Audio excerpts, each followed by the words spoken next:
Item ಯಾವುದೇ ಇರಲಿ try ಮಾಡಿ ಆಚಿ ಚಿಕನ್ ಮಸಾಲಾ. ಹಾಸನದಲ್ಲಿ ಖಾಸಗಿ ಬಸ್ ಹಾಗೂ ಲಾರಿ ನಡುವೆ ಡಿಕ್ಕಿಯಾಗಿದೆ. ಅಪಘಾತದಲ್ಲಿ ಓರ್ವ ವ್ಯಕ್ತಿ ಮೃತಪಟ್ಟಿದ್ದಾರೆ. 15 ಪ್ರಯಾಣಿಕರಿಗೆ ಗಾಯಗಳಾಗಿದೆ. ಚನ್ನರಾಯಪಟ್ಟಣ ತಾಲೂಕಿನ ಹಿರಿಸಾವೆ ಬಳಿ ಈ ಘಟನೆ ಸಂಭವಿಸಿರುವುದು. ಕುಂದಾಪುರ ಮೂಲದ 42 ವರ್ಷದ ಕೃಷ್ಣ ಶೆಟ್ಟಿ ಘಟನೆಯಲ್ಲಿ ಮೃತಪಟ್ಟಿದ್ದಾರೆ. ಮಂಗಳೂರಿನಿಂದ ಬೆಂಗಳೂರು ಕಡೆಗೆ ಹೊರಟಿದ್ದಂಥ ಬಸ್ ಇದು ಓವರ್ಟೇಕ್ ಮಾಡುವಾಗ ಲಾರಿಗೆ ಡಿಕ್ಕಿ ಹೊಡೆದಿದೆ ಬಸ್. ಇವತ್ತು ಬೆಳಗಿನ ಜಾವ 4:40 ಈ ಆಸುಪಾಸಿಗೆ ಈ ಘಟನೆ ಸಂಭವಿಸಿರೋದು. ದೃಶ್ಯದಲ್ಲಿ ಗಮನಿಸ್ತಾ ಇದ್ದೀರಿ ಬಸ್ಸಿನ ವ್ಯವಸ್ಥೆ ಹೇಗಾಗಿದೆ ಅಂತ. ಗಾಯಾಳುಗಳನ್ನು ಹಿರಿಸಾವೆ ಮತ್ತು ಬೆಳ್ಳೂರು ಕ್ರಾಸ್ ಆದಿಚುಂಚನಗಿರಿ ಆಸ್ಪತ್ರೆಯಲ್ಲಿ ಅವರಿಗೆ ಟ್ರೀಟ್ಮೆಂಟ್ ಕೊಡಲಾಗ್ತಿದೆ. ಹಿರಿಸಾವೆ ಪೊಲೀಸ್ ಠಾಣಾ ವ್ಯಾಪ್ತಿಯಲ್ಲಿ ಇಂಥದ್ದೊಂದು ಘಟನೆ.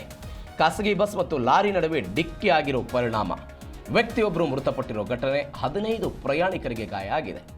ಚನ್ನರಾಯಪಟ್ಟಣ ತಾಲೂಕಿನ ಹಿರಿಸಾವೆ ಬಳಿ ನಡೆದಿರುವಂಥ ಘಟನೆ ಇದು. ಕುಂದಾಪುರ ಮೂಲದ 42 ವರ್ಷದ ಕೃಷ್ಣ ಶೆಟ್ಟಿ ಘಟನೆಯಲ್ಲಿ ಮೃತಪಟ್ಟಿದ್ದಾರೆ.